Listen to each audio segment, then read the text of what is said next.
Farm house case పేరుతో అనేక కుట్రలు చేశారని కేంద్ర మంత్రి కిషన్ రెడ్డి ఆరోపించారు. అసమర్థ పాలనను కప్పిపుచ్చుకునేందుకు కేసీఆర్ డ్రామాలు ఆడుతున్నారని ఫైర్ అయ్యారు. కొత్త నటులతో కొత్త సినిమా తీయడం బీఆర్ఎస్కు అలవాటేనని కిషన్ రెడ్డి విమర్శించారు.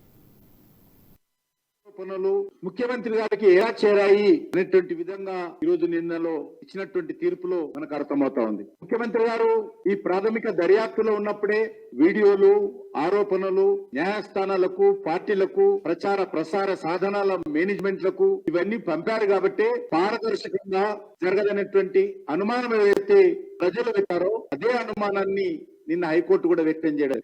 ఎన్ని రకాలుగంటే ల్యాప్సెస్ అంటే ఇంతవరకు ఏ ఎమ్మెల్యేలు అయితే కాంగ్రెస్ నుంచి వచ్చి టీఆర్ఎస్ లో చేరినటువంటి ఎమ్మెల్యేలు ఎవరైతే ఉన్నారో 3 ఎమ్మెల్యేలు అలా ఫోన్లు కూడా రికవరీ చేయలేదు, ఫోన్ డాటా కూడా బయట పెట్టలేదు. మినిమం ఇంత పెద్ద ప్రచారం చేసినటువంటి ముఖ్యమంత్రి స్వయంగా ప్రెస్ కాన్ఫరెన్స్ పెట్టి గోరంత దాన్ని కొండంతలుగా చేసి చూపించేటువంటి ప్రయత్నం చేసినటువంటి ఈ కేసులో అనేక మంది ఉన్నతాధికారులతో సిట్ ఏర్పాటు చేసినటువంటి ఇందులో ఎమ్మెల్యేల ఫోన్లు ఎందుకు రికవరీ చేయలేదో ఈ రోజు వరకు ముఖ్యమంత్రి గారు చెప్పాలి. ఎమ్మెల్యేలను ఎందుకు వారాల తడబడి ప్రగతి భవన్ లో బంధించారో ఇంతవరకు చెప్పలేదు. ముఖ్యమంత్రి గారికి ఎలా చేరాయి అనేటువంటి విధంగా ఈ రోజు నిన్నలో ఇచ్చిన